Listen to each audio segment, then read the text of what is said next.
When Alexandre Villaplane was made captain of France in 1930, he said it was the happiest day of his life. He was a national hero, the most popular player in the country, and he led France to the first ever World Cup in 1930. 14 years later, he was executed, shot by a firing squad, having been condemned as a traitor and a war criminal.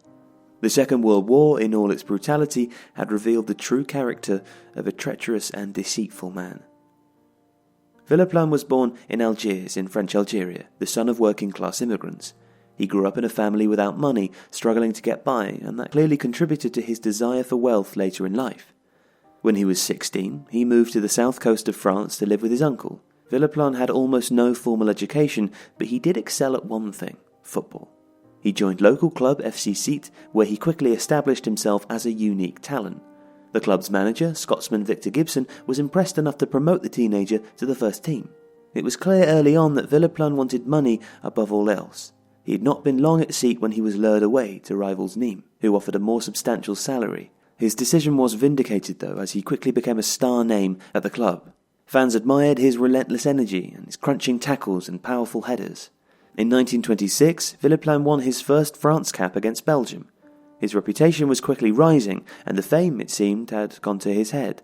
By 1929, he'd joined Racing Club de Paris, whose president, Jean-Bernard Lévy, had targeted him with the aim of putting together the best team in the country. Professionalism in French football was still 3 years away, but Villaplane was well rewarded for his performances on the pitch. Still in his early 20s, he spent his time in bars, cabarets and casinos, or betting on horses. He soon became well acquainted with the Parisian underworld, an environment that seemed to suit him. Increasingly, his attention was away from the football pitch. After captaining France at the 1930 World Cup, he retired from the international game at the age of just 24. 2 years later, he joined Antibes just as professionalism was legalised. The club was soon accused of match fixing, for which the manager was blamed and given a lifetime ban. It was suspected, though, that Villaplane and 2 other players had been at the heart of the plot. It was a sign of what was to come. Villaplane was a crook, an opportunist, and his descent into criminality was inevitable. Antibes released him after the match-fixing scandal, so he moved on to Nice, but his discipline had gone. He repeatedly missed training and lacked the fitness to play. Nice too released him, and only 2nd Division Bastien de Bordeaux, managed by former Seat coach Gibson, were willing to sign him. Again, he refused to train and he was sacked. It was an ignominious end to his footballing career. And he lacked the work ethic and commitment to persevere with football, but still sought the wealth it provided. The best of both worlds for him was crime. In 1935, he served his first jail time for fixing horse races in Paris. But far worse was to come.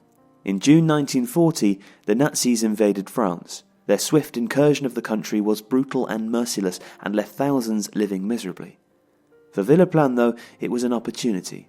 French criminals, unscrupulous as many were, did not hesitate to collaborate with the Germans. In return, they were treated well and rewarded financially. The ringleader in Paris was Henry Lafont, an illiterate orphan who'd established himself as an accomplished criminal following the outbreak of the war.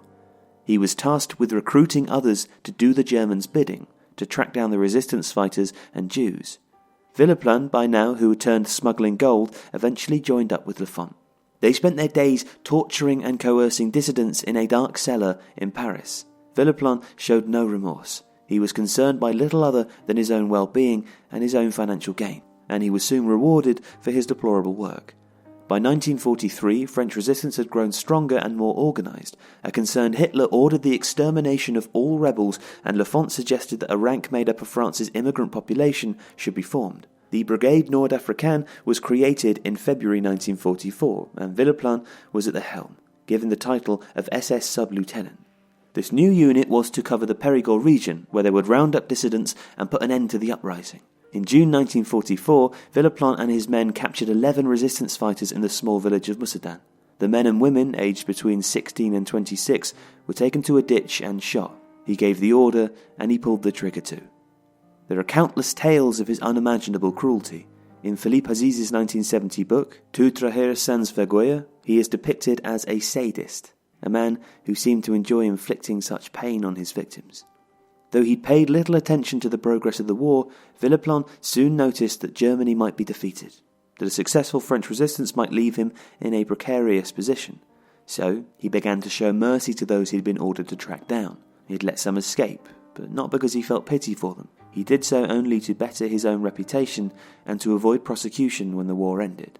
But it didn't work. In August 1944, when Paris was finally liberated, the leaders of the French Gestapo were put on trial. They pillaged, raped, robbed, killed, and teamed up with the Germans for even worse outrages, the most awful executions, said the prosecutor of Villaplane and his men. They left fire and ruin in their wake. A witness told us how he saw with his own eyes these mercenaries take jewels from the still twitching and blood-stained bodies of their victims.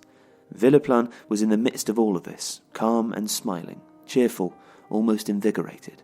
The sinister smile was only wiped from his face when he was shot, on Boxing Day 1944, at Fort de Montreux on the outskirts of Paris. France's former captain was left lifeless, riddled with bullets, and the World Cup of 1930 was long forgotten.